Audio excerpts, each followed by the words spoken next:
Hi, welcome friends of Good Dogma. And here's the second edition of Wednesday Night Wags, where I share tips and things I've learned from living and working with dogs with difficult behavior. Last week we talked about the biggest problem that I see in my training career when I go out to visit someone who's asking for help with their dog. And the number one issue is often that the person has picked a dog that's not a good energetic match with them. Too much energy for their time or their energy level, for the human's time and energy level. The dog's energy level is perfect for them, but it might not have been a good match for you. So I said this week I talk about, so now you've got this mismatch, what do I do? So what I want to just disclaimer right away is to say, I don't know you and I don't know your dog. I am not telling you what to do. Here is my overall thinking about what I do with the dogs that come here that have more energy than me and what I have found successful. So let's just start off right there. I'm not telling you what to do. And also, if you don't have a problem, you don't got to fix it. So you don't have to do what I'm saying. So I'm just sharing what I have learned with my pack. So number one, I find the foundational piece, our foundations here at Good Dogma by the Sea, is the walk.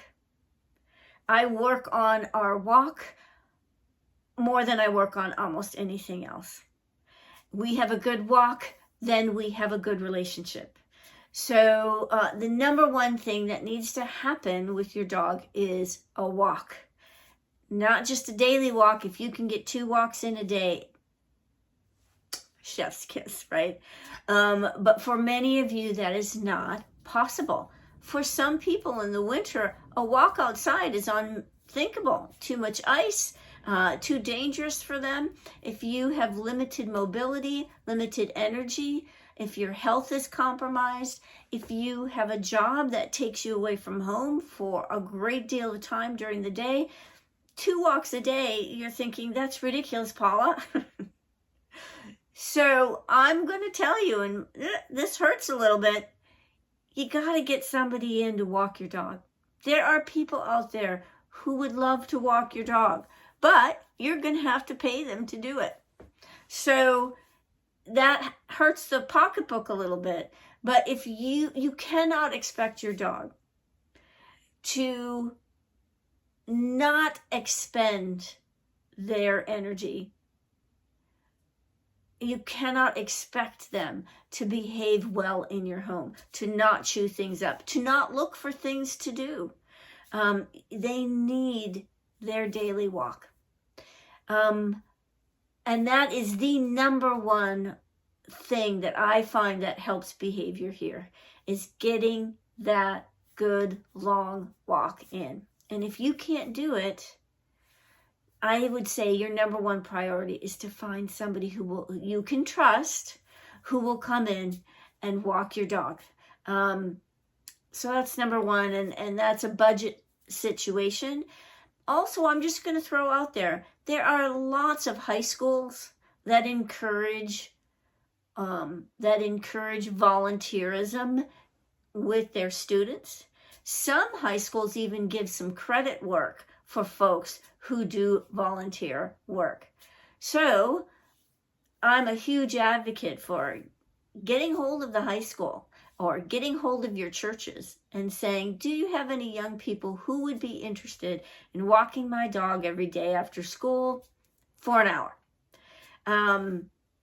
And that is a great beginning if you don't have the finances to hire somebody to walk your dog. Another big thing is to start thinking about, is there someone in your life who wants to give you gifts? And if they're, gifts that and you're thinking, well, what do I really need? Well, you could say to them, look, I would really like to have somebody walk my dog every week. Would you be willing to chip in X amount a month to help with that? There are ways to work around budget restraints when it comes to getting a good dog walker. So I would encourage people who are struggling, even if you do one walk in the morning before you go to work, having somebody come in midday and walk your dog. I'm telling you, it's a game changer.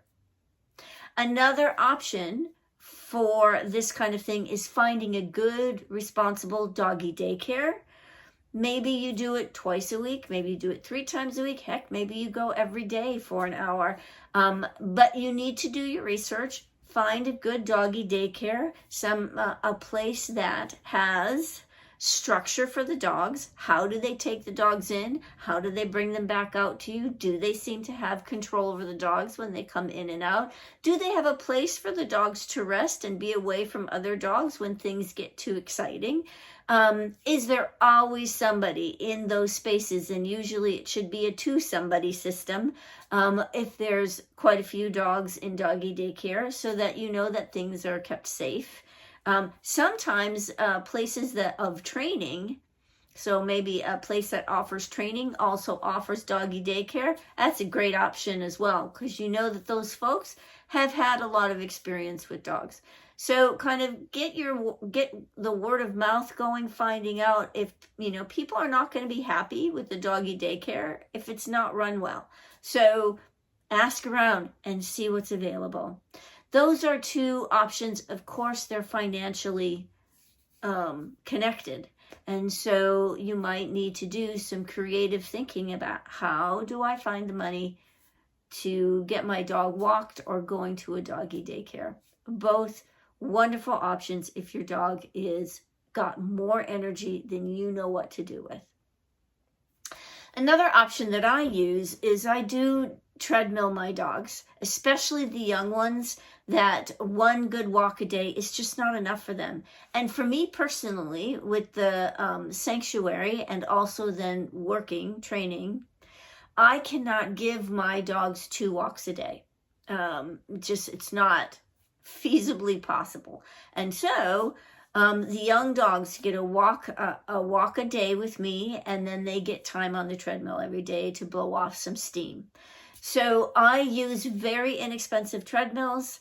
I get them off of Marketplace. People getting rid of old treadmills all the time. You do not need a high-end treadmill to treadmill your dog.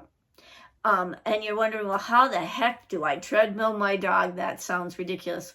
Well, I will be posting a lesson on how to teach your dogs to be on a treadmill if you are interested.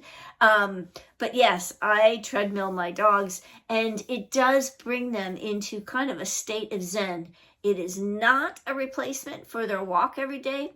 It's a very different experience for them, but it does drain some energy, and I find it puts them into a very content state of mind. They get into kind of this zone of I kind of would like to be doing it with them, to be honest with you.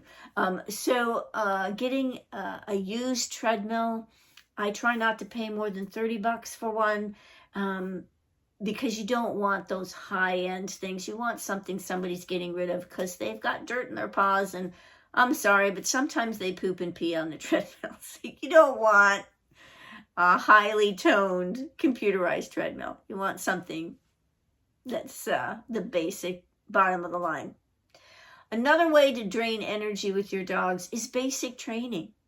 Teaching some tricks, teaching sit and down, come walk with me, walk next to me. Any kind of training that's causing them to think is going to drain some of their energy. And so working with the trainer or reading a book on how to teach tricks, but interacting with your dog where you are asking them to learn and use their brain and to think about things, is going to help them. Like, let's say they have a very wild time of day. You know that from 4 to 6, they're going to be super wild. Then somewhere around 5:30, I might do some training with them to see if you can break that cycle of the witching hour, as a lot of people call it, where young dogs can get quite wild during a certain period of time during the day. So any kind of training where they're having to think. Also, things that can be helpful is having something like a dog door in a fenced-in yard, so that your dog can come in and out to get some time outside, to run off, and then come in through the dog door. Some people love that option. Others hate it because, of course, the dog's going to bring in dirt and whatever else they might have found outside. But I have always had dog doors for my dogs. I enjoy it. I use a physical fence. Personally, I like a physical fence to contain my dogs because it keeps out critters. So if we have a physical fence, I'm almost always assured that I'm not going to have raccoons and squirrels and porcupines and deer where in the space where my dogs are. I will say I have had a porcupine come over the fence once, which was a little disastrous, but I like a physical fence. But many of my clients do use invisible fencing. There are many companies out there that provide invisible fencing, and now there's so many options where you don't have to dig in the ground in order to provide a physical fence. It's a more something that's more used like a computerized situation where you have a hub in your home and you can make a parameter and know your dog has a collar. There is training involved. There's finances involved with that in getting a physical fence. But allowing your dog to have some time outside to come in and out can be helpful in regulating their energy. Also, any kind of supplemental things. There's all kinds of things like puzzles and lick balls and lick mats and hiding things that they can find when you're gone. Those kinds of things are supplemental things, can be really helpful. But here's what I'm going to say. Supplemental activities and games are wonderful to help take the edge off. But if your dog is not getting a daily walk or daily interaction to blow off that steam, those supplemental things are not going to make a difference. It's not going to be the answer. So although I think some of the supplemental things can be great enrichment, let's start at the basics. Having enrichment before having the walk in place, to me, doesn't make any sense, because they're missing the basic block of the pyramid, and you're giving them enrichment, which is the top of the pyramid. It's lovely. It's like sprinkles on the ice cream, but they need the cone to put the ice cream in first. So my encouragement to you, if you are struggling, is find a way to get your dog walked. A nice structured walk. And what that means is during that walk, they get time to be free and to sniff and to bark and to dig and to poop and to pee, but also a time where they need to follow direction. You walk next to me and slightly behind. So I personally break my walk up into thirds. The first third, the dogs walk with me, get into a good rhythm. They're next to me and slightly behind. The next third, they have freedom and they can, within reason, be free and roam. You got to earn that though, guys, and we'll talk about that later. If you're going to have your dog off leash, free and roaming, they have to have a recall. Just responsible. Taking chances of having your dog off leash and just hoping that something doesn't come up that's going to make them run, that's a problem.